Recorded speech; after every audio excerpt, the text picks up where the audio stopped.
우리가 갓난아기가 태어나면 이렇게 성장해야 되죠. 갓난아기가 아기가 되고 청소년이 되고 이제 어른이 돼서 또 제2세대를 양산하고 이제 그렇게 돼야 되고 또 이제 초등학교에 들어가게 되고 중학교, 고등학교, 대학교, 대학원 나와서 자기 분야에 어떤 석학이 되고 그리고 또 다른 후학들을 키워내는 선생 된 또 반열에 서야 그다음에 학적인 면에서 후학들이 이렇게 좀 양성이 되게 되고요.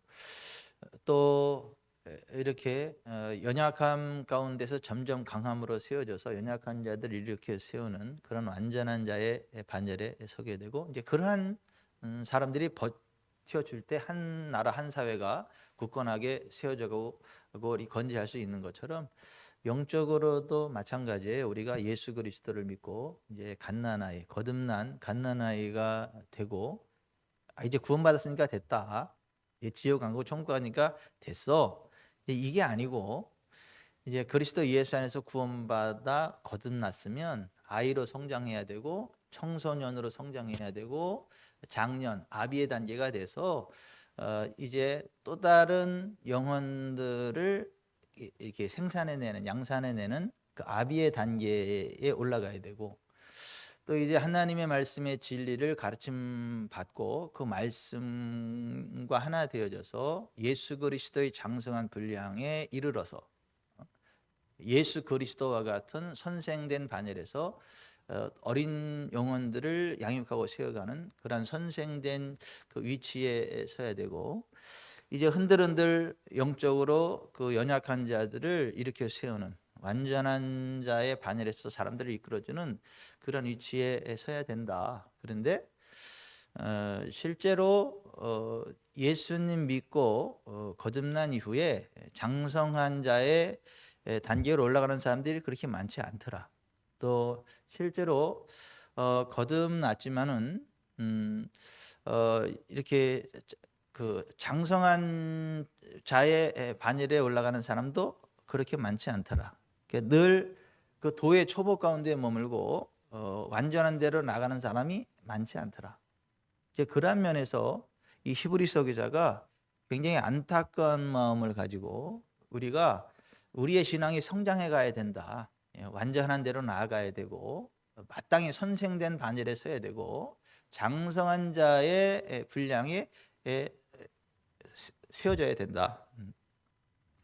이제 그러한 그 이야기를 하는 거고, 근데 그 때가 오래므로 마땅히 이제 그렇게 선생이 돼야 되고 장성한 자가 돼야 되고 완전한 자의 반열에 서야 되고 그리스도의 장성한 분량 가운데 올라가서 이제 그러한 사역들을 감당해야 함에도 불구하고 여전히 그리스도의 도의 초보에 머물러 있고 다시 그 기초를 다시 가르침 받아야만 하는 그러한 그 단계에 머물러 있는 그 히브리서가 쓰여질 당시에 수많은 사람들을 보면서 이제 그러면 안 된다. 우리가 영적으로 성장해 가야 된다.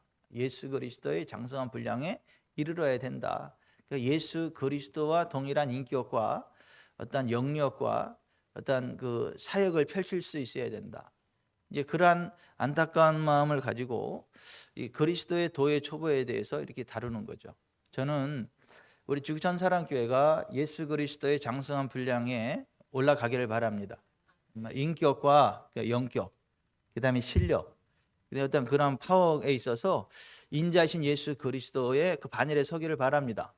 그래서 예수님과 동일한 사역을 하고 상황에 따라서는 예수님보다 더 큰 사역도 할 수 있는 그러한 교회가 우리 교회이기를 바라고 저와 여러분이기를 바랍니다.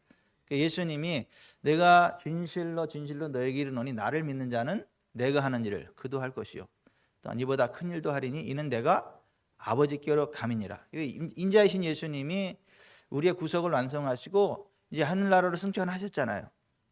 그러면 예수 그리스도가 하시던 사역은 누가 해야 되는 거냐면 예수 그리스도를 믿는 우리가 인자하신 성령님 안에서 역사하셨던 성령님의 충만함과 기름 부으심 안에서 예수 그리스도께서 하신 그 일을 우리가 해야 된다. 그래서 우리가 예수님의 이름으로 어떤 것들을 주장할 때 예수 그리스도를 어떤 것들을 선포할 때에 인자이신 예수 그리스도를 통하여 역사했던 성령님의 기름 부음이 우리를 통해 흘러나간다. 그래서 예수님이 하신 그 동일한 일을 우리가 할 수 있는 거고, 또한 그보다 더 큰 일도 우리가 할 수 있는 거다. 그래서 그렇게 해야 되는 이유는 내가 아버지께로 가기 때문이다. 너희가 내 이름으로 무엇을 구하든지 내가 행하리니 이는 아들을 인하여 아버지께서 영광을 받으시게 하려 함이라. 너희가 무엇이든지 구하면 내가 행하리라. 예수님이 요한복음 14장 12절부터 14절까지 막 그렇게 말씀하셨잖아요. 그 에베소서 4장에는 그걸 갖다가 우리가 예수 그리스도의 장성한 분량이 충만한 데까지 이르러야 한다. 예수 그리스도의 장성한 분량이 충만한 데까지 이르러야 한다라고 말씀을 했잖아요. 오늘 히브리서 기자는 장성한 자가 되어야 된다, 완전한 대로 나아가야 된다, 선생이 되어야 된다, 이렇게 표현해내고 있는데, 정말 이제 우리 교회가 그렇게 되기를 바랍니다. 지구촌의 모든 교회들이 그렇게 돼야 되겠지만은, 그런 교회가 적어도 한 교회가 있다면 그 지구촌 사랑교회다. 우리 주님이 그렇게 말씀하셨으면 좋겠어요. 적어도 그런 성도들로 가득 찬 교회가 하나 있다. 그 교회가 지구촌 사랑교회다. 주님이 그랬으면 좋겠어요. 스스로 자뻑 말고요. 하나님 알아주지도 않는데 자기 혼자 무슨 잘났다고 막 이러는 거 말고요. 하나님이 인정 안 하는데 세상 사람들 자기들만의 리그전 해가지고 무슨 대단한 것처럼 막 뻐기고 그러는데, 주님은 아유 아니야, 이제 그러면 아무것도 아니잖아요. 그런 거 말고 정말 주님 보시기에 예수 그리스도의 장성한 분량에 그 장성한 분량이 충만한 데까지 이르러 있는 저와 여러분이기를 바랍니다. 그러려면 이 신앙의 그 초석이 잘 다져져야 된다. 그 기초가 잘 다져져야 된다. 여의도에 63빌딩 있잖아요. 그 63빌딩을 지을 때 제일 신경 쓴 게 뭐일까요? 기초를 제일 신경 쓴 거예요. 기초. 이 기초를 단단하게 다져놔야 63층도 올라가고, 그 이상도 올라가고 그러는 거예요. 이 기초가 단단하게 다져지지 않으면 세워놔도 한순간 부르내릴 수 있어요. 한순간 쓰러질 수 있어요. 그래서 기초가 중요하다. 건물이 중요한 만큼 기초가 중요하다. 이제 그렇듯이 우리의 신앙, 우리의 교회, 우리의 신앙의 어떤 삶을 이 건축물에다가 비유해서 성경은 설명하고 있어요.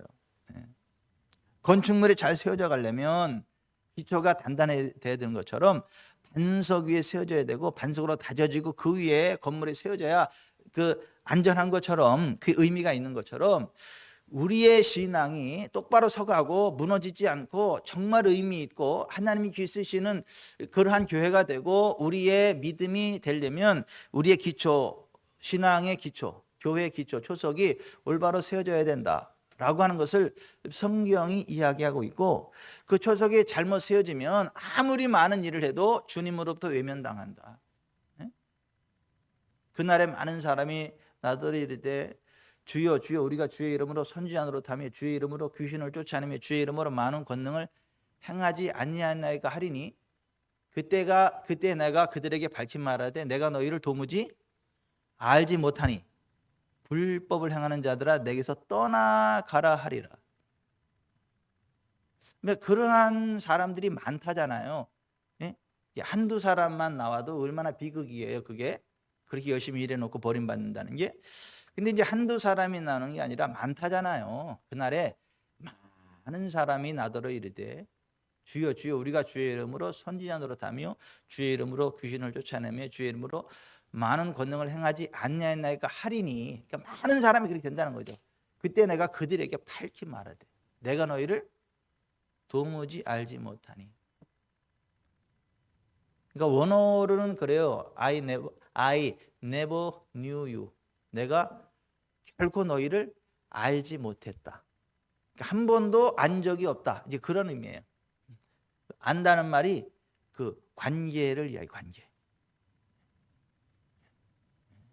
나무 가지가 원줄기에 붙어 있는 이 실제 생명의 관계로 붙어 있는 것처럼 남남이었던 남자 여자가 결혼으로 이제 한 몸이 돼서 한 가정을 이루고 한 사랑 안에서 이제 자손을 보고 건강한 가정을 세워나는 그러한 암, 그냥 이웃으로 아는 뭐 그 정도가 아니라 부부가 돼서 영과 혼과 몸이 인격이 모두가 하나 되어져서 자손을 생산해내고 건강한 가정을 세워가는 하나님의 창조의 원형대로 멋진 가정을 세워나가는 그러한 좋은 관계, 그런 것처럼 주님과의 관계가 그 형성이 되어져야 되는데 그 주님과의 관계가 한 번도 없었던 원줄기로부터 떨어져 나간 가지처럼 관계가 깨어진 그 파혼한 그 부부관계처럼 그런 관계가 주님과의 관계라고 하면 아무리 많은 일들을 했어도 의미가 없다는 거예요. 아무리 엄청나게 많은 일들을 했어도 그게 의미가 없다는 거예요. 주님으로부터 예매나무 버림받게 된다.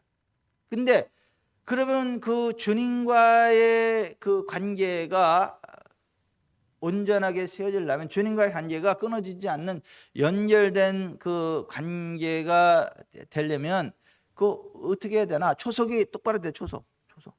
근데 그 건물로 말하면 초석이 잘 세워져야 되는데 그 초석이 뭐냐면 주님이 말씀하신 거라는 거예요. 그래서 그러므로도 누구든지 나의 이 말을 듣고 그것들을 행하는 자는 그 집을 반석 위에 지은 지혜로운 사람 같으리니 비가 내리고 바람이 불고 창수가 불어 그 집에 부딪히되 무너지지 아니하나니 이는 그 주초를 반석 위에 놓은 까닭이요. 그러므로 누구든지 나의 이 말을 듣고 그것들을 행하지 아니하는 자는, 그러니까 뭔가 열심히 하긴 하는데 주님이 말씀하신 그것들을 행하는 게 아니라 그러니까 자기 스타일로 하는 거예요. 주님의 말씀과 상관없이 자기가 하고 싶은 거 하는 거예요. 자기 스타일로 주님을 섬기는 거예요. 그런 자들은 그 모래 위에다가 집을 지은 어리석은 사람과 같아서 비가 내리고 창수가 나고 바람이 불어 그 집에 부딪히면 무너지되 그 무너짐이 심하다. 왜? 그 주추를 그 집을 모래 위에 세운 까닭이다. 산상수훈의 결론이 그거였잖아요. 마태복음 5장부터 7장까지 예수님 산상수훈의 결론이 그것이었단 말이죠. 거기서도 그 교회의 초석, 신앙의 초석, 기초가 무엇보다 중요한 거다라고 하는 것. 그 우리의 신앙의 초석, 믿음의 그 초석은 주님이 말씀하신 그것이어야 된다. 아멘. 그래서 우리 신앙과 믿음의 기초는 주님의 말씀 성경이에요.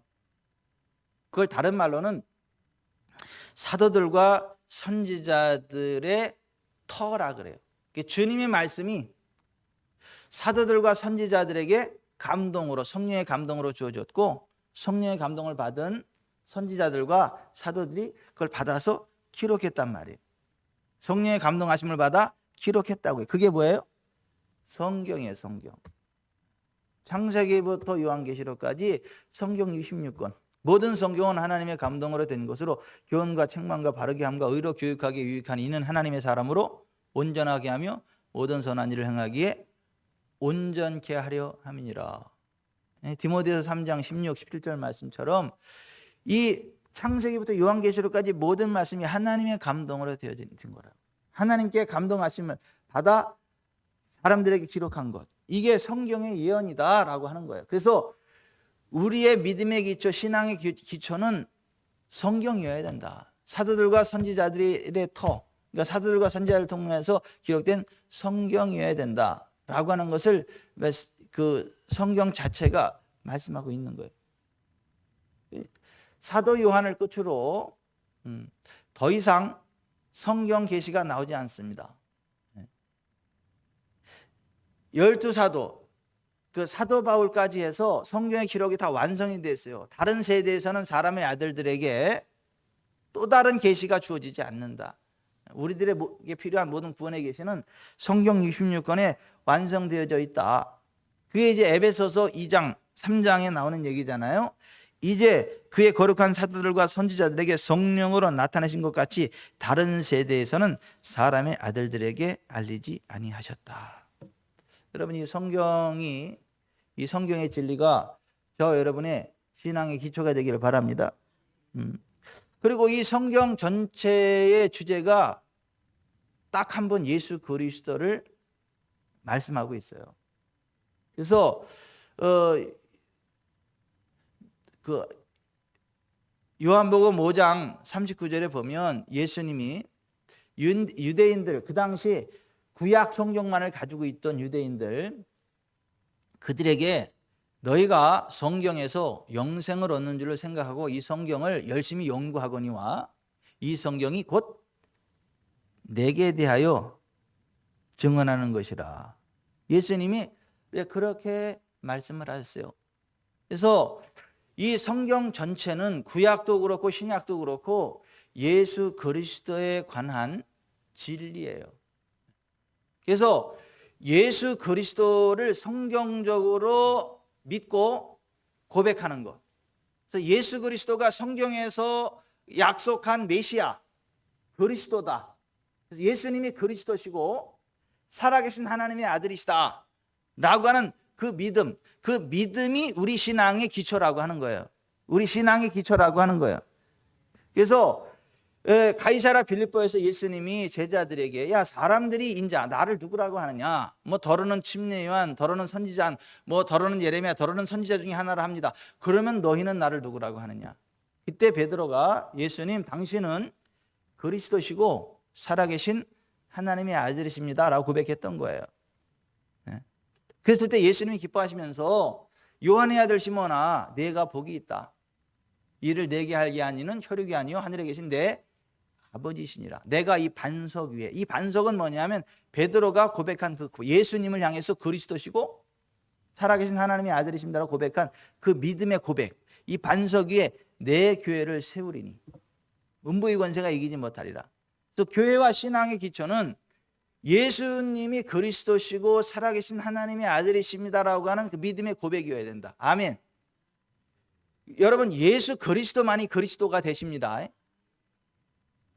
수많은 그리스도 메시아들 가운데 하나가 예수님이 아니고 예수 그리스도 한 분만이 그리스도세요. 예수님 한 분만이 구원의 길, 진리, 생명 되세요. 근데 세상은 그렇게 이야기하지 않아요.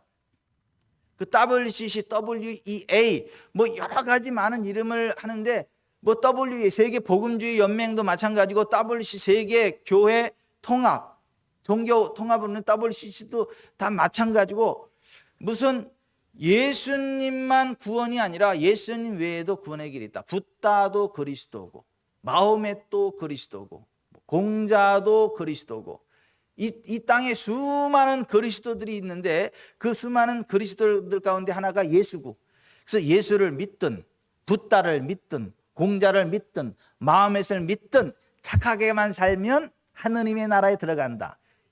이게 천주교에서 하는 구원론이잖아요.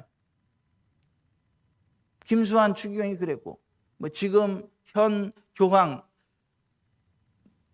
이름도 생각이 안 나네. 예수님만 알면 되지 뭐 교황 이름까지 알 필요가 뭐 있겠어. 현 교황 그 사람도 내내 그런 얘기 하는 거잖아요. 예? 뭐 동성애자들도 뭐 천국 갈 수 있다 그러고 품어야 된다 그러고.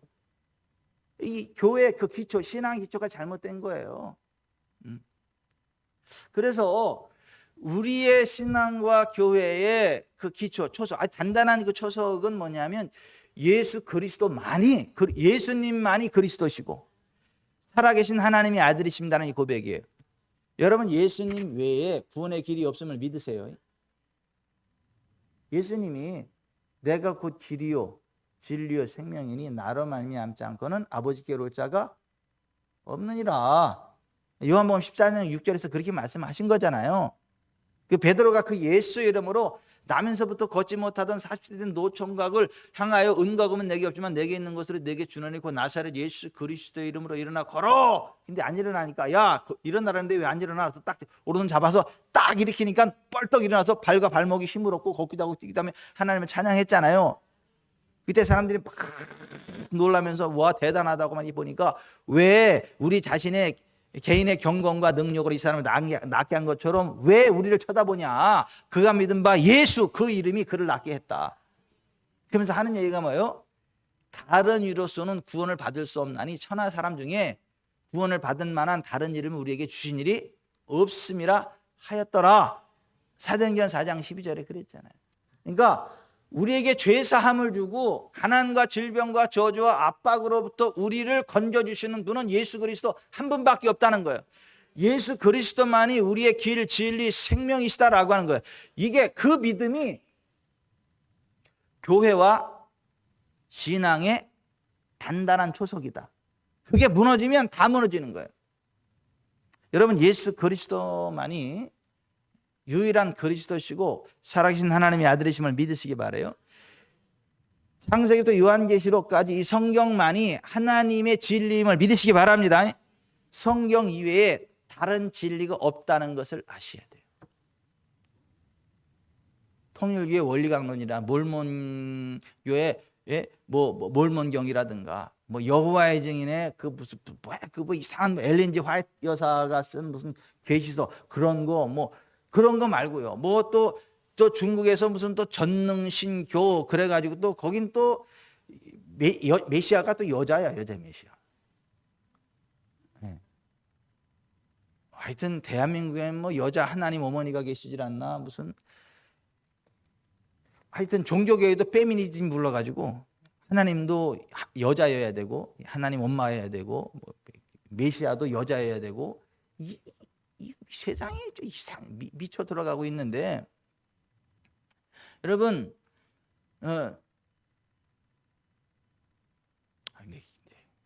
왜 또 이런 얘기를 했대요? 예?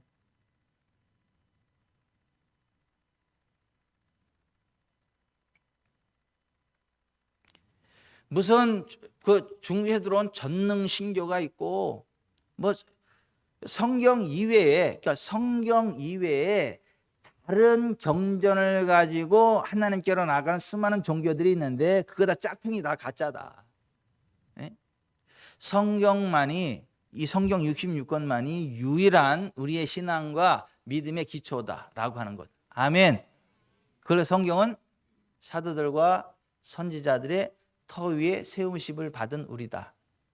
에베소서 2장의 20절에 이제 그렇게 말씀하고 있다는 것이고, 그래서 우리 신앙과 믿음의 그 초석은 뭐냐면 예수 그리스도만이 유일한 구원자라는 그 믿음과 그 다음에 이 사도들과 선지자들 통해 우리에게 주신 하나님의 계시의 말씀, 진리의 말씀, 성경이 우리의 유일한 신앙의 초석이다, 기초다라고 하는 것과 그것과 더불어서 우리의 믿음을 성장시키는 그리스도의 도의 초보 6가지가 오늘 우리가 읽은 히브리서 6장 1절, 2절에 막 기록이 되어져 있다라고 하는 것을 우리가 지금 살펴보고 있는 거예요. 근데 자 보십시다. 자 여기 좀 보십시다. 이 여기에 나오는 우리의 신앙의 기초, 우리의 믿음의 터전인 이 6가지가 죽은 행실을 회개함과 하나님께 대한 믿음과 침례들과 안수와 죽은 자의 부활과 영원한 심판에 관한 6가지 이 기초 진리가 갓난아이가 건강하게 성장하도록 만드는 어머니의 젖과 같은 이 젖은 우유와 같은 그런 개념이잖아요. 그런데 여러분, 이 우유는 애들만 먹어요? 어른도 먹어요? 어르신들도 먹어요? 예? 누구만 먹어야 돼요? 누가 먹는 게 좋아요? 다 먹는 게 좋아요. 많이 애기는 당연히 먹어야 되고 어른들도 먹어야 되고 어르신들도 드셔야 돼요. 왜냐하면 보세요. 이 우유에 우리의 면역성을 키워주는 그 좋은 성분들이 있어요. 칼슘이 있고요. 우리의 몸의 기초들을 세워주는 그 좋은 영양소들이 그 우유에 다 들어있어가지고 어렸을 때는 밥을 먹으니까 당연히 우유를 통해서 양분을 이렇게 먹어야 되지만은 어른이 돼서도 우유를 먹어주는 게 좋다는 것이고, 연세 드실수록 어르신이 될수록 우유를 적어도 하루에 2컵 정도씩 먹어주는 게 골다공증 예방하고 여러 가지 그 기초 신진대사 면역력을 키워주는 데 있어서 좋다. 우유를 잘 먹어주는 게 좋다. 우유를 잘 먹으면 뭐 심리적으로도 안정이 되고 뭐 불면증이 예방되고 또 위암도 예방된다. 지금 우유 선전하는 건 아니고 아니 그 우유를 많이 먹어주는 게 좋다고 그렇게 이야기를 해요. 근데 보십시다. 그 그리스도의 도의 첩보 6가지가 꼭 그와 같다는 거예요. 우리가 이 도의 첩보 6가지를 계속 리핏 계속 반복해서 자꾸 듣고 되새기고 기초를 다지면 우유를 계속해서 먹어주는 거하고 똑같은 효과가 나타난다는 거예요. 우리의 믿음이 안정된다는 거예요. 우리의 기초 체력이 튼튼해진다는 거예요. 그리고 신앙이 오래되신 분들일수록 이 기초를 다시 한번 다져가야 흔들리지 않는다. 연세 들면 어떻게 돼요? 골수가 벼가요. 그래서 그죠? 이 골수가 비는 걸 뭐라 그래요? 골다공증, 그죠? 예, 골빈 사람이 돼가요. 근데 그거를 막아주는 게 우유라는 거, 우유. 그러니까 우유를 많이 먹어주면 골밀도가 채워지고, 그래서 이제 건강하게 이제 살아간다. 그런데 말하자면 여기에 나오는 그리스도의 도의 첩보 6가지가 그와 같은 역할을 한다라고 하는 거예요. 그러니까 하늘나라 갈 때까지 여러분 이 그리스도의 도의 첩보를 잘 다지시기를 바래요. 기초를 잘 점검을 하시기를 바랍니다. 그래야 우리가 영적으로 건강하게 성장해 갈 수 있다. 그리고 시간이 지나면서 선생된 반열에 설 수 있고 장성한 자의 반열에 설 수 있고 완전한 데에 나아갈 수 있다. 아멘. 우리가 지금 이 도의 첩보 6가지를 하나하나 살펴보고 있는데 오늘은 그 6가지 가운데 5번째인 부활에 대해서 한번 같이 살펴보려고 합니다. 이 6가지가 다 쌍쌍으로 되어 있어요. 죽은 행실을 회개함과 하나님께 대한 믿음. 이게 뭐예요? 신앙의 출발이죠. 그죠? 죽은 행실을 회개하고 하나님께 대한 믿음. 이게 이제 신앙생활의 입문이잖아요. 그죠? 새 생명을 얻고 이제 하나님께로 나가는 그거잖아요. 그 다음에요. 침례를 받고 안수를 받아서 뭐예요?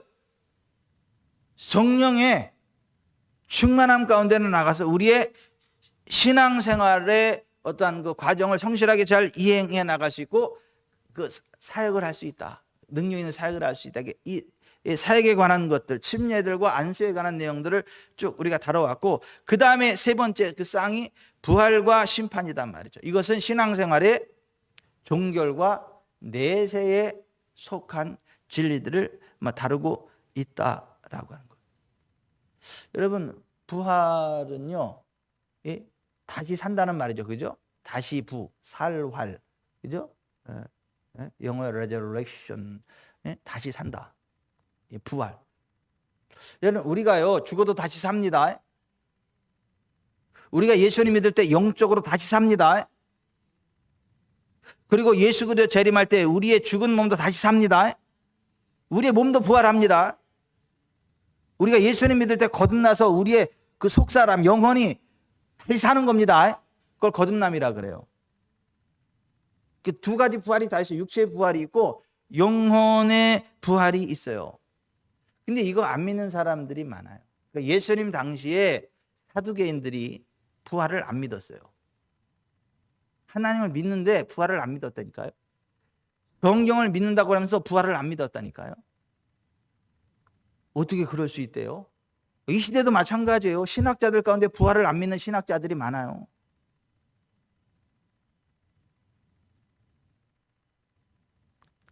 마태복음 22장 23절에 부활이 없다 하는 사두개인들이 그날 예수께 와서 물어 이르되 이렇게 되어 있어요. 그러니까 사두개인들이 부활을 안 믿었어요. 사도행전 23장 8절에 이는 사두개인은 부활도 없고 천사도 없고 영도 없다 하고 바리새인은 다 있다 합니다. 그러니까 부활도 천사도 영혼도 안 믿었던 사람들이 사두개인들이었다. 근데 예수님 당시에 대제사장들과 백성의 장로들도 부활을 잘 안 믿었어요. 예수님이 부활을 이야기하니까 그를 안 믿었어요. 그리고 부활의 사실을 은폐하려고 뇌물을 먹였어요. 로마 병정들한테.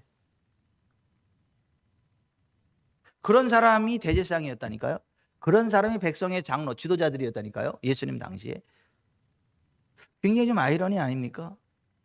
마태복음 28장 11절에 여자들이 갈 때 경비병 중 몇이 성에 들어가 모든 된 일을 대제사장들에게 알리니 그들이 장로들과 함께 모여 의논하고 군인들에게 돈을 많이 주며 이르되 너희는 말하기를 그의 제자들이 와서 밤에 와서 우리가 잘 때 그를 도둑질하여 갔다 하라. 이렇게 돈을 주면서 예수님 부활을 은폐하려고 하는 거짓말을 시켰다는 거예요.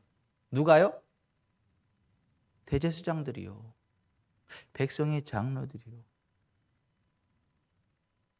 아니 성경이 이야기하는 진리를 증거하기 위해서 돈을 쓴 게 아니고 은폐하기 위해서 돈을 썼다고요. 이렇게 무서워요.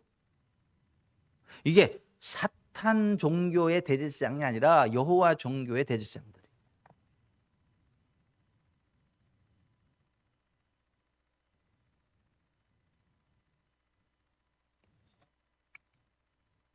그리고 초대교회 때는 부활이 이미 지나갔다고 주장하는 이단이 있었죠.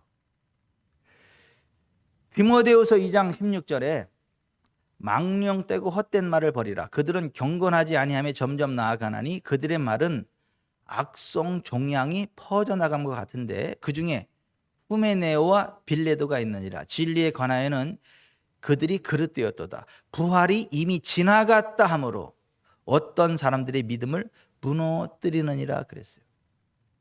부활이 이미 지나갔다고, 더 이상의 부활은 없다라고 하는 이단들이 있었는데 그게 영적으로 암덩어리와 같다. 악성암, 악성 종양과 같은 것이다. 사람들의 영혼을 부패시키고 죽여버린다. 그러한 이단이다라고 하는.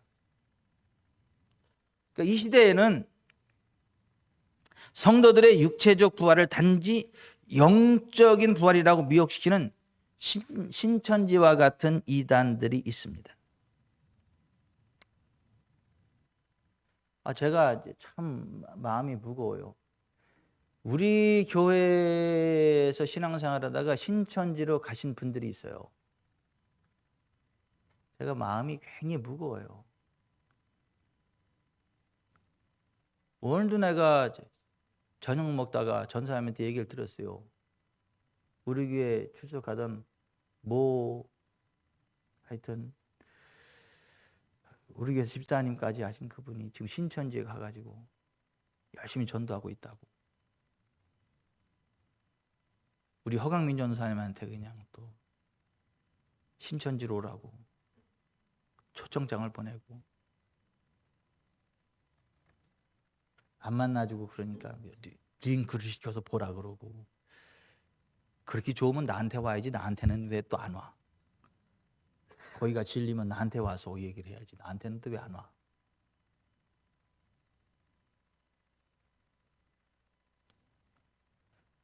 무슨 애들 조금 할 때 무슨 히브리인의 유태인의 자녀 교육법 하브라타 그런 거 한다 그래서 그런 걸 잘하는 교회 있다고. 그 애들 유대인의 교육법 하브루탄가 하브라탄가 하여튼 그거 하는데 거기 가서 애들 가르치겠다 그랬더니 거기가 신천지야. 신천지가 이게요 다양한 포교법을 씁니다. 무슨 복지 무슨 공부 시켜준다고 끌고 가고 유태인의 교육 방법이 또 그 해주고 무려 성경 공부도 해서 가르쳐주고. 그냥 우리 교회에서 설교나 제대로 들어요. 우리 교회에서 하는 세가족 성경 공부나 제대로 해요. 성경이라면 제대로 읽고 좀 해요. 거기 이상한 데 쫓아가서 그러지 말고. 오늘 저녁 먹다가 그냥 밥맛이 뚝 떨어져. 그 얘기인데 밥맛이 뚝 떨어져가지고 내가.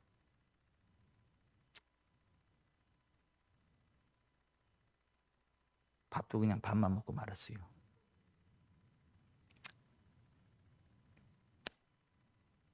요즘은 그 신천지 이단이 성경에서 말하는 부활이 육체의 부활이 아니고 거듭남을 의미하는 영적인 부활이다. 이런 식의 미혹을 뿌립니다. 제가 인터넷에다가 기독교의 부활이라는 주제를 가지고 검색을 했어요. 그게 2013년도. 그때 기독교의 부활이라는 주제를 검색을 해봤더니 부활의 종교, 기독교의 핵심 부활이라는 창이 훅 뜨더라고요. 그러면서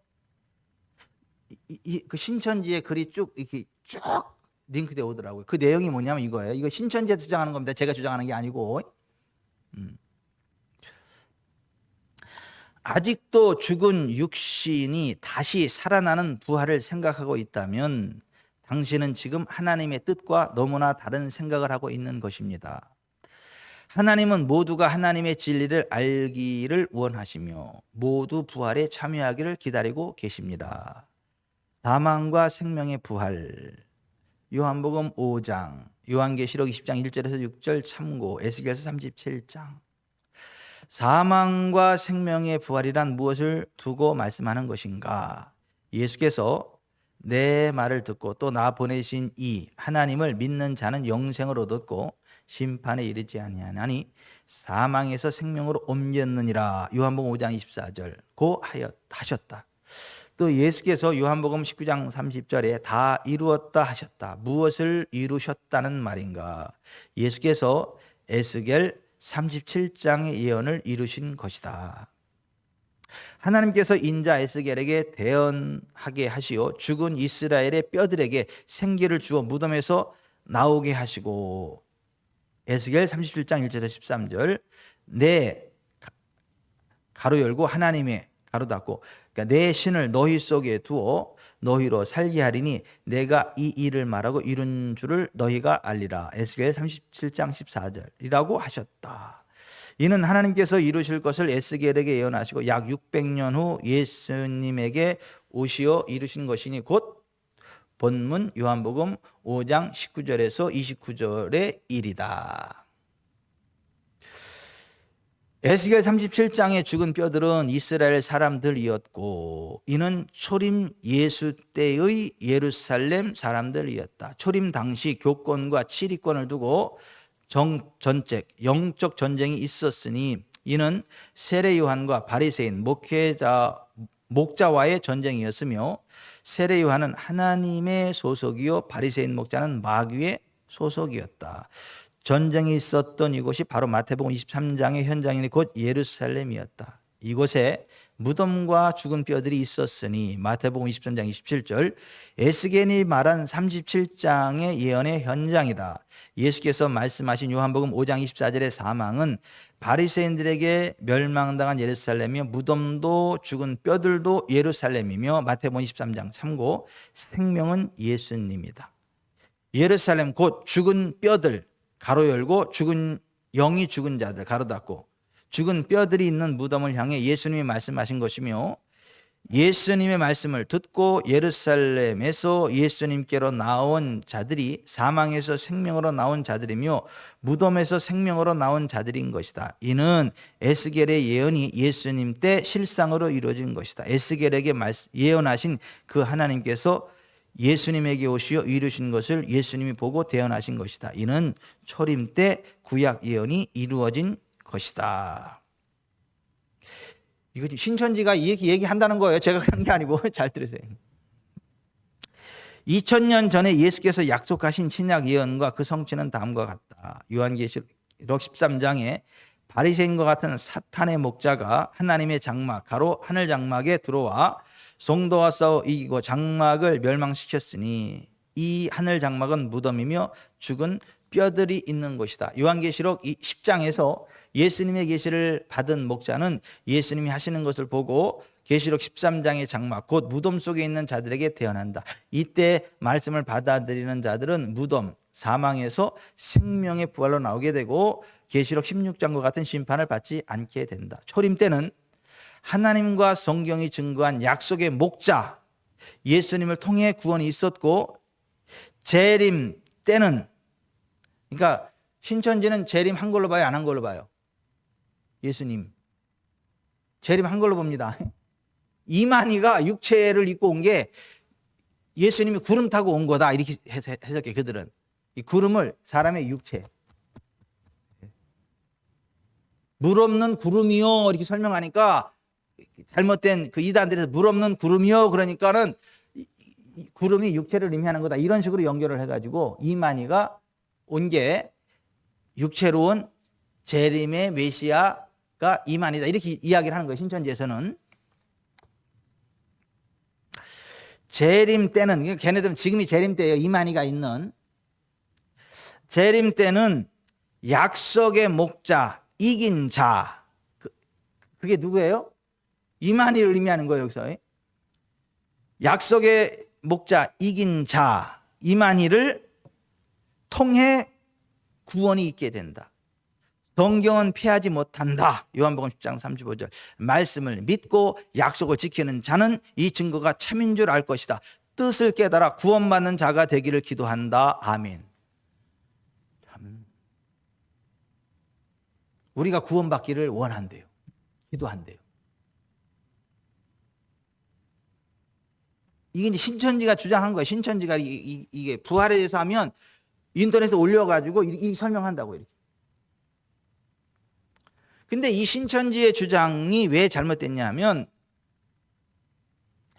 이 이단 신천지는 성경에 말씀하는 생명의 부활을 단지 영적인 생명을 의미하는 것으로 지금 현재 그들의 교주인 이만희의 가르침을 듣고 그를 따라가는 상태를 뜻하는 것으로 봅니다.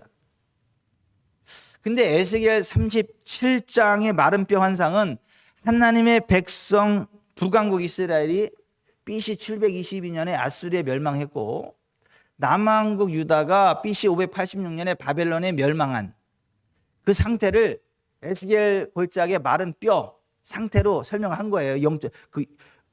완전히 패망한 북이스라엘과 남유다의 그 상태가 죽어서 다 썩어지 뼈만 남은 사람들과 같이 아무 소망 없는 상태다. 이렇게 비유적으로 설명한 거예요. 마른 뼈가 다시 살아나는 그거는 뭐냐 하면 이제 완전히 아수르하고 바벨론의 패망에서 나라 자체가 없어져 버렸고 다시 살아날 가능성이 전혀 없게 된 이스라엘이 하나님의 은혜로 다시 회복될 것을 말씀하고 있는 거예요. 그래서 그 예언이 BC 538년 바벨론 귀환으로부터 시작해서 BC 520년 학계 스가랴 등과 함께 계속해서 진행되어졌고 이스라엘의 독립이라는 역사적 사건으로 인해 완전하게 이루어진 사건이다. 지금 이스라엘이 바벨론으로부터 포로로부터 돌이켜졌어요? 안 돌이켜졌어요? 돌이켜졌죠. 이스라엘이 완전히 독립이 됐어요? 안 됐어요? 됐죠. 그럼 국가의 회복 그걸 의미하는 그런 거지 영적인 의미가 아니다. 우리의 죽었던 영이 살아나는 그걸 의미하는 게 아니다. 그 구약에는 그러면 개인의 부활을 이야기하고 있나? 이야기하고 있죠. 구약 성경에서도. 이사야서 25장 8절에 사망을 영원히 멸하실 것이라. 주 여호와께서 모든 얼굴에서 눈물을 씻기시며 자기 백성의 수치를 온천에서 제하시리라. 여호와께서 이같이 말씀하셨느니라. 이사야 26장 19절에도 한번 같이 봅시다. 이사야서 26장 19절.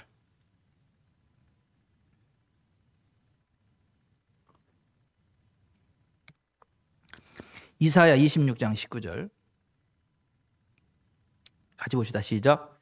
주의 죽은 자들은 살아나고 그들의 시체들은 일어나리이다. 티끌에 누운 자들아 너희는 깨어 노래하라. 주의 이슬은 빛나는 이슬이니 땅이 죽은 자들을 내놓으리로다. 그죠? 개인의 이건 부활을 이야기하는 거잖아요. 그죠? 육체의 부활. 다니엘 12장에도 이게 있죠. 다니엘서 12장 2절 봅시다. 다니엘서 12장 2절.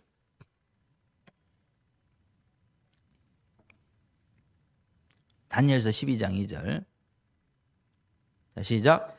땅의 티끌 가운데에서 자는 자 중에서 많은 사람이 깨어나 영생을 받는 자도 있겠고 수치를 당하여서 영원히 부끄러움을 당할 자도 있을 것이며. 자, 분명히 개인의 부활을 이야기하고 있어요. 육체의 부활을 이야기하고 있습니다. 여러분 여기 좀 보세요.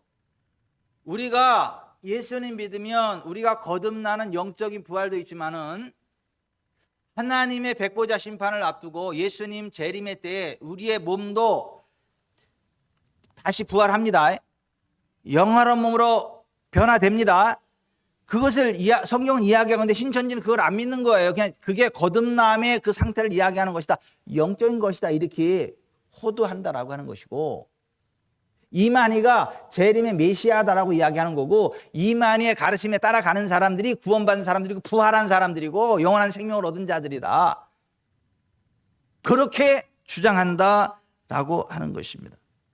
여러분, 우리의 예수님 믿는 우리의 영혼이 거듭나서 영적인 이미 부활한 이미 살아났지만은 예수님의 재림의 때에 우리의 죽은 몸도 다시 살아나는 것을 믿으시기 바랍니다.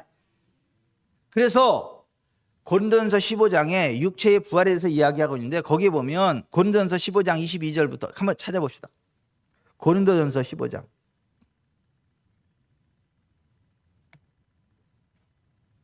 고린도전서 15장 22절부터 24절 같이 읽습니다. 아담 안에서 모든 사람이 죽은 것 같이 그리스도 안에서 모든 사람이 삶을 얻으리라. 그러나 각각 자기 차례대로 되리니 먼저는 첫 열매인 그리스도요, 다음에는 그가 강림하실 때에 그리스도에게 속한 자요, 그 후에는 마지막이니 그가 모든 통치와 모든 권세와 능력을 멸하시고 나라를 아버지 하나님께 바칠 때라. 아멘. 예수 그리스도가 실제 육체가 부활했죠. 근데 그 예수 그리스도의 부활이 영적인 부활이 아니라 육체의 부활이라고. 육체의 부활. 근데 예수님의 부활을 첫 열매라고 설명해요. 23절에 그러나 각각 차례대로 먼저는 첫 열매인 그리스도, 그 다음에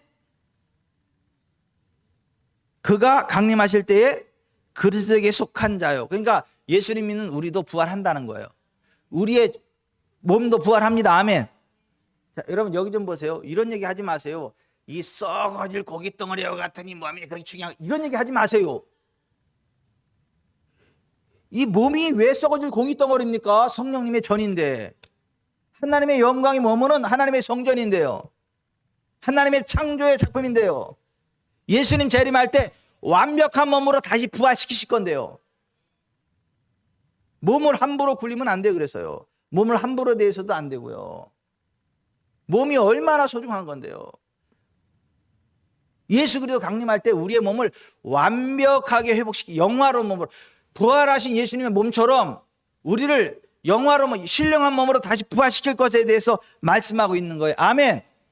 그걸 우리가 알아야 된다, 믿어야 된다라고 하는 거예요. 이게 그리스도의 도의 초목 가운데 하나라고요.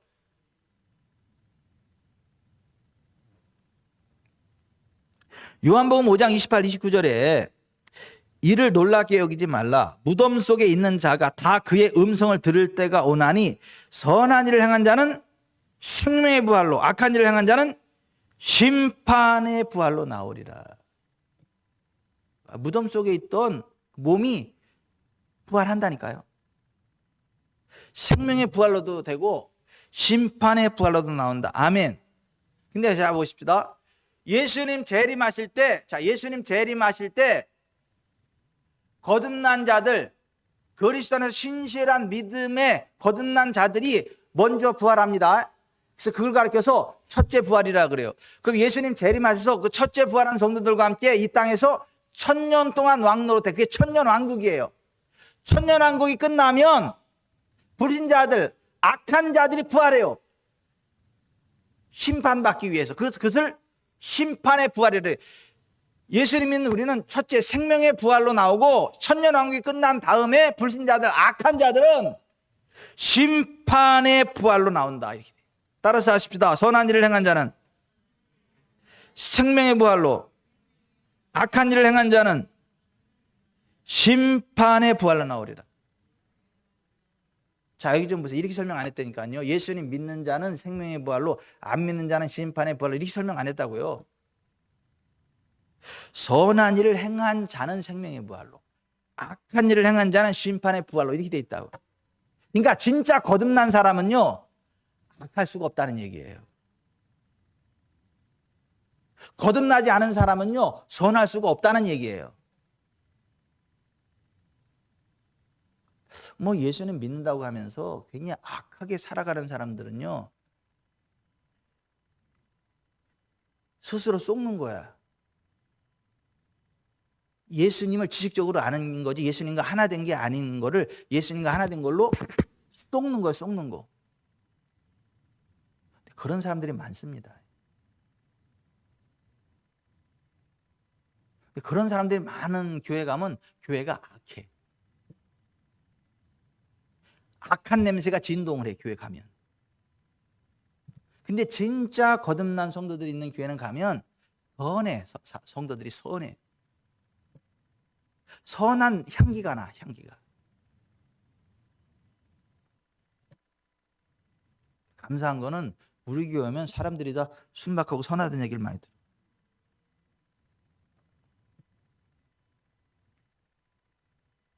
근데 그게 맞습니다. 선한 일을 행한 자가 생명의 부활로 나온다고 하잖아요. 악한 일을 행한 자가 심판의 부활로 나온다고 하잖아요. 근데 선한 자의 부활, 생명의 부활은 언제라고요? 예수님 재림하실 때. 재림에서 뭐 한다고요? 1000년 동안 왕노릇 한다니까, 예수님과 함께. 요한계시록 20장에 보면 그때 찾아봅시다. 요한계시록 20장.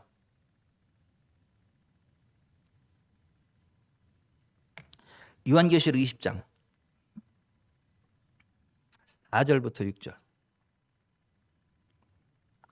자, 시작. 또 내가 보좌들을 보니 거기에 앉은 자들이 있어 심판하는 권세를 받았더라. 또 내가 보니 예수를 증언함과 하나님의 말씀대는 목배임을 당한 자들의 영혼들과 또 짐승과 그의 우상에게 경배하지 아니하고 그들의 이마와 손에 그의 표를 받지 아니하는 자들이 살아서 그리스도와 더불어 1000년 동안 왕노릇하니 그 나머지 죽은 자들은 그 1000년이 차기까지 살지 못하더라. 이는 첫째 부활이라. 이 첫째 부활에 참여하는 자들은 복이 있고 거룩하도다. 둘째 사망이 그들을 다스리는 권세가 없고 도리어 하나님과 그리스도의 제사장이 되어 1000년 동안 그리스도와 더불어 왕노릇하리로다. 아멘. 이 첫째 부활에 참여하는 저와 여러분 되기를 바랍니다. 그래서 그리스도와 1000년 동안 왕노릇하는 은혜가 있기를 바랍니다. 악한 자들은 된다, 안 된다? 악한 자들은 언제 살아난다? 천년왕국이 지나고 두 번째 심판의 부활로 나온다. 그래서 둘째 부활이라 그러고 심판의 부활이라 그래요. 선한 자들은 첫째 부활이라 그러고 생명의 부활이라 그래요. 그러니까 그 첫째 부활에 참여할 사람들은 어떤 사람들이에요? 술 취하지 않고 깨어있는 자들, 경건함으로, 거룩함으로 하나님의 나라를 바라보고 의롭게 살아가는 자들, 술 취함과 방탕함과 음란과 도둑질과 살인과 간음과 폐악질하는 자들은 이 첫째 부활에 참여할 수 없다. 그래서 술 취하지 말고 깨어 있어라. 그 성경은 계속 예수님과 더불어 그 예수님의 그 재림을 말씀하시면서 깨어 있을 것에 대해서 계속 반복해서 말씀하고 있어요. 그러니까 깨어 있는 자만이 첫째 부활에 참여한다는 거예요. 사도 바울은 그 첫째 부활에 참여하는 그 열망을 가지고 살아갔다. 빌립보서 3장 10절에 내가 그리스도와 그 부활의 권능과 그 고난에 참여함을 알고자 하여 그의 죽으심을 본받아 어떻게 해서든지 죽은 자 가운데서 부활에 이르려 하노니. 그러니까 사도 바울은 이 첫째 부활에 참여할 것을 열망하면서 살았다고요. 그러니까 저절로 참여하는 게 아니고 깨어 있는 자들이 참여한다.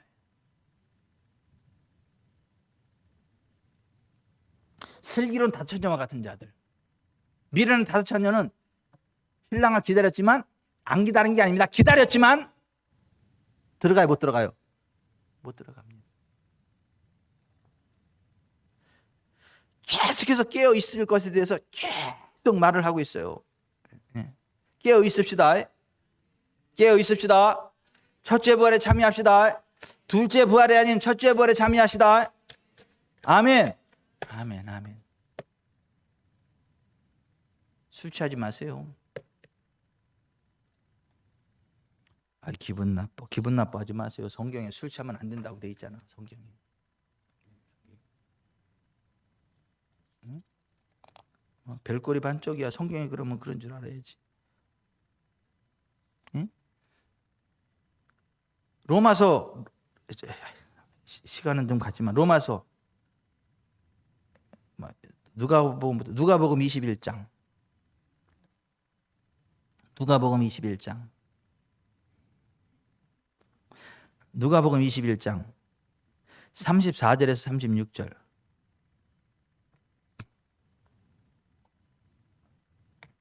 누가복음 21장 34절 30 시작. 너희는 스스로 조심하라. 그렇지 않으면 방탕함과 술 취함과 생활의 염려로 마음이 둔하여지고 뜻밖의 그날이 덫과 같이 너에게 임하리라. 이 날은 온 지구상에 거하는 모든 사람에게 임하리라. 이러므로 너희는 장차올 이 모든 일을 능히 피하고 인자 앞에 서도록 항상 기도하며 깨어 있으라. 이게 하잖아요. 항상 기도하며 깨어 있으세요. 응? 방탕함, 술 취함, 생활의 염려 이거 안 되잖아요. 자, 여기 좀 보세요. 생활의 염려가 없는 게 정상적인 그리스도인입니다. 무엇을 먹을까, 무엇을 마실까, 무엇을 입을까 염려하지 않습니다. 우리 아버지가 채워주는데 그 배짱으로 평안하면 산다니까요. 생활의 염려도 영적으로 깨어있지 못한 사람이 그렇다는 거죠. 세상에 생활의 염려가 없기를 바랍니다. 하나님께 맡기고 하나님 이루실 일들을 기대하며 살아가시기 바라요. 그게 깨어있는 거예요. 그게.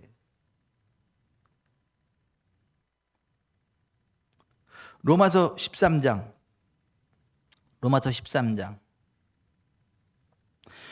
11절. 로마서 13장 11절부터 14절 시작. 또한 너희가 이 시기를 알거니와 자다가 깰 때가 벌써 되었으니 이는 이제 우리의 구원이 처음 믿을 때보다 가까웠습니다. 밤이 깊고 낮이 가까웠으니 그러므로 우리가 어둠의 일을 벗고 빛의 갑옷을 입자. 낮에와 같이 단정히 행하고 방탕하거나 술 취하지 말며 음란하거나 호색하지 말며 다투거나 시기하지 말고 오직 주 예수 그리스도로 옷 입고 정욕을 위하여 육신의 일을 도모하지 말라. 아멘. 이게 깨어 있는 거라고. 이게 깨어 있는. 단정히 행하세요. 예? 좀 단정히 행하세요. 이게 좀 예수님 믿는 사람은 옷 입는 것도 달라야 돼요. 좀 말하는 것도 좀 달라야 되고 좀 달라야 돼요. 달라야 돼요. 단정해야 된다니까요. 방탕하면 안 돼요. 술 취하면 안 되고 음란하면 안 되고 호색하면 안 되고 다투면 안 되고. 다투는 싸움 딱 없죠. 다투거나 시기하지 말고 오직 주 예수 그리스도로 옷 입고 정욕을 위하여 육신의 일을 도모하지 말라. 아멘.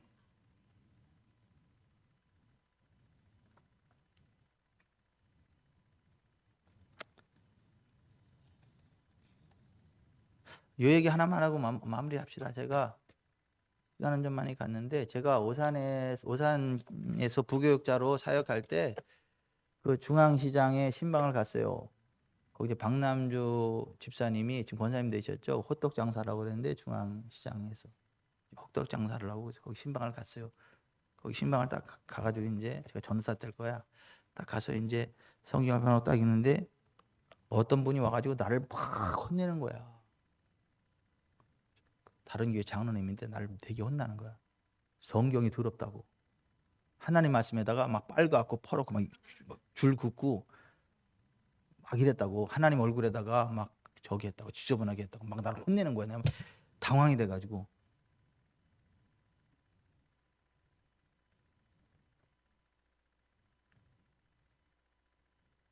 근데 그분이 나를 혼내고 갔어요. 그랬더니 사람들이 그 사람을 욕하는 거야. 어디 가는 줄 아냐고 저 사람. 사방에 간대. 아가씨 다리 주물르러.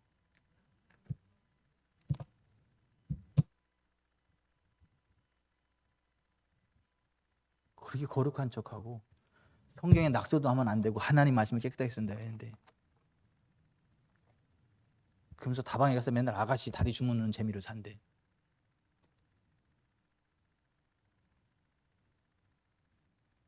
그래서 이게 내가 그래서 그 말이 이해가 가더라고.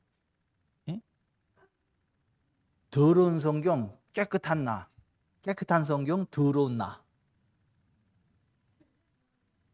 성경이 깨끗한 사람은 그 사람 자체가 더럽고, 성경이 더러운 사람은 그 사람 자체가 깨끗해. 여러분 성경 좀 보세요. 얼마나 더러운가.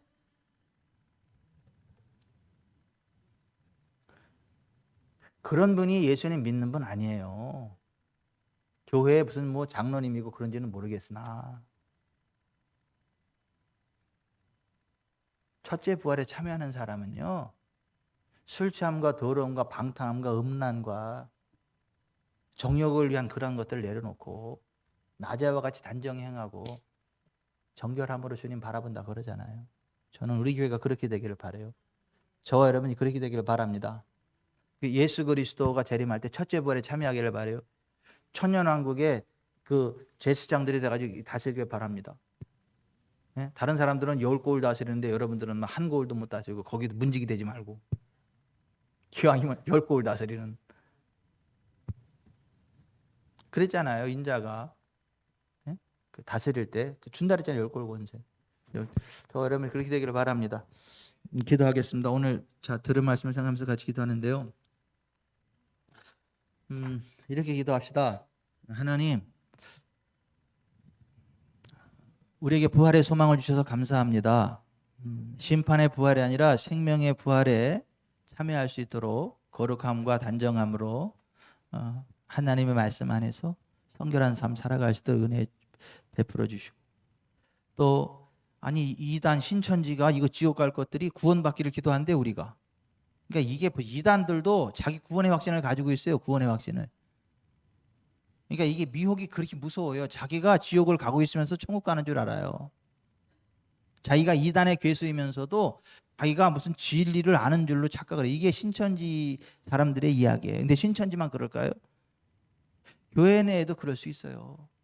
저는 우리가 정말 하나님의 성령 안에서 하나님의 말씀을 올바로 보는 눈이 있기를 바라요. 하나님의 음성 듣는 귀가 있기를 바랍니다. 하나님의 말씀 깨닫는 마음이 있기를 바라요. 그래서 정말 주님과 동행하면서 이 땅을 다스리는 왕의 권세를 누리는, 신령한 왕의 권세를 누리는 하나님 나라 권세인 자로 살아가게 되고, 예수님 재림할 때 첫째 부활에 참여해서 천년왕국 때에 예수님과 함께 왕노릇하는 반열에 저와 여러분이 서 있기를 바라요. 오산시장에서 저를 호통친 그런 말고요. 그런 거 말고요. 그 정신병자 뭐예요 그게? 그 사람은 구원받았다고 생각하고 있는 걸까요? 그 성경을 깨끗하게 보는 게 거룩이라고 생각하고 있는 걸까요? 그 열심히 전도하는, 신방하는 전도 사람은 호통칠 정도의 그 정도 권세를 가지고 있는데, 근데 그 사람은 자기가 지옥 갈 거라고 생각할까요? 이게 무서워요. 미혹이 이만큼 무섭다고요. 하나님, 혹시라도 미혹의 영에 사로잡히지 않게 해주시고 성령 안에서 말씀 안에서 예수 그리스도의 재림시에 첫째 부활에 참여하고 천년왕국 때 예수 그리스도와 함께 왕노릇하는 복된 반열에 설 수 있도록 저를 붙잡아 주시고 우리 지구촌 사람께 붙잡아 주옵소서. 우리 주여 세 번 부르고 기도하겠습니다.